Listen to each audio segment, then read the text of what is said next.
गीता क्या करत हस यार? चल ना, तोर तो शॉपिंग हो गई दिवाली के। माँ के लिए साड़ी और मोर बर भी कपड़ा ले लेथन। दिवाली एकदम पास आ गए।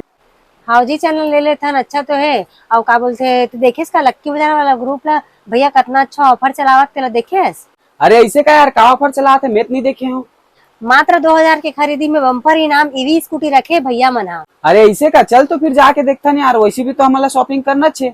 हाँ चल। ठीक है, चल जल्दी तैयार हो जाथन। मात्र 2000 के खरीदी करके आप मन जीत सकते हो ईवी स्कूटी और बहुत सारा इनाम। तो जय जोहार संगवारी, आज हम फिर से शॉपिंग करे बर आ गए हैं लक्की बाजार, जहां आप मन ला एक ही छत के नीचे लइका से लेके सियान तक सब बर कपड़ा मिल जाही। और सबले अच्छा यहाँ चला थे दिवाली लक्की महा बम्पर ड्रॉ ऑफर, जेमा 2000 के खरीदी में आप मन ला मिली 2 ठन कूपन। एक कूपन स्कूटी बर और दूसरा कूपन जेमा हर दिन 3 लक्की ग्राहक ला मिली आकर्षक इनाम, जैसे की travelling bag, Bluetooth power speaker, mixer grinder, dinner set और बहुत कुछ। और ये ऑफर चलने वाला है 8 अक्टूबर से 25 अक्टूबर तक। संगवारी हो, यहाँ अभी साड़ी के एकदम नया नया और सुंदर सुंदर कलेक्शन आए हुए हैं, जेमा आप मन ला ऑल टाइप के साड़ी और एकदम ट्रेंडिंग साड़ी भी मिल जाही। और आप मन ला यहाँ गर्ल्स वेयर, मेंस वेयर और किड्स वेयर के भी जबरदस्त कलेक्शन मिल जाही, वो भी एकदम वाजिब रेट में। हमार खरीदारी तो हो गए संगवारी हो, इनाम से हमार गाड़ी भी भरा गए। तो अगर आप मन भी दिवाली की शॉपिंग करके जितना चाहते हो ढेरों आकर्षक इनाम, तो जल्दी से आ जाओ लक्की बाजार, जेकर लोकेशन है पहाड़ी पारा साई मंदिर के पास, गोंदवारा रोड, गुड़ियारी, रायपुर में। जय जोहार, जय छत्तीसगढ़।